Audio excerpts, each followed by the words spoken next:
दोस्तों, मैं आपको सुना रहा हूँ अपनी मंडली के सदस्य जमशेद कमर सिद्दीकी की लिखी कहानी तेरे मेरे बीच में। इस कहानी में अब तक आपने सुना, शादी के साल भर के अंदर ही नेहा अपने पति भावेश को खुद से दूर होते हुए महसूस कर रही है। इस बीच वो भावेश के मम्मी पापा के बीच अब भी प्यार की गर्माहट देखती है तो सोचती है कि काश भावेश अपने पापा जैसा होता। अब आगे।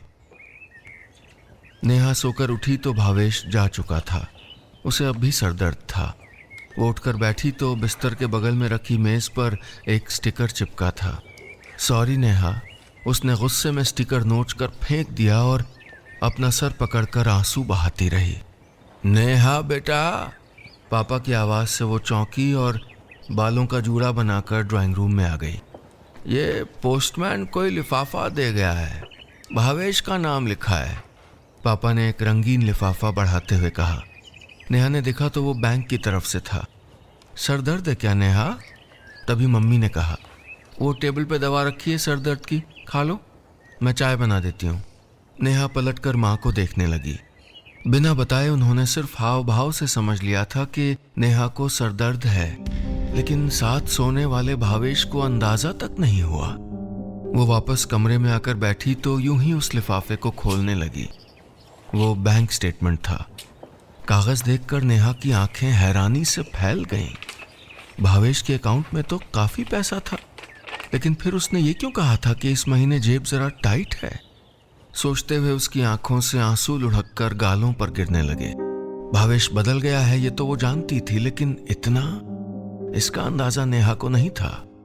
उस पूरे दिन वो अपने कमरे से नहीं निकली। नेहा बेटा, खाना तो खा लो। दोपहर में पापा की आवाज़ गूंजी तो नेहा ने कहा, पापा बस भूख नहीं है, आप खा लीजिए प्लीज़। वो अपने बिस्तर पर ही पड़ी रही। कुछ बातें दिल में इतनी गहराई से घाव बनाती हैं कि उन्हें भरने में वक्त लगता है।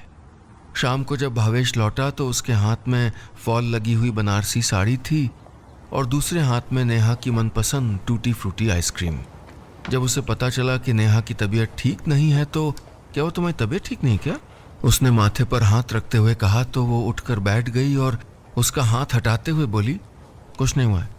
नेहा बिस्तर से उतरकर मुंह धोने के लिए वॉशरूम चली गई।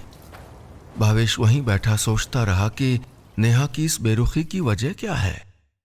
रात को खाने की टेबल पर पहले जैसी गर्मजोशी नहीं थी। मेज पर सिर्फ बर्तनों के रखने उठाने की आवाजें थीं। भावेश और मम्मी नजर छुपाकर बार बार नेहा को देखते, जो बेमन से कुछ निवाले तोड़ने के बाद उठकर जाने लगी। भावेश बोला, आइसक्रीम तो खा लो, तुम्हारी फेवरेट। नहीं, मेरा गला खराब है। नेहा वापस अपने कमरे में चली गई। पापा उसे जाता हुआ देख रहे थे और ये भी समझ रहे थे कि नेहा के मन में कोई घाव है जो लगातार गहरा होता जा रहा है।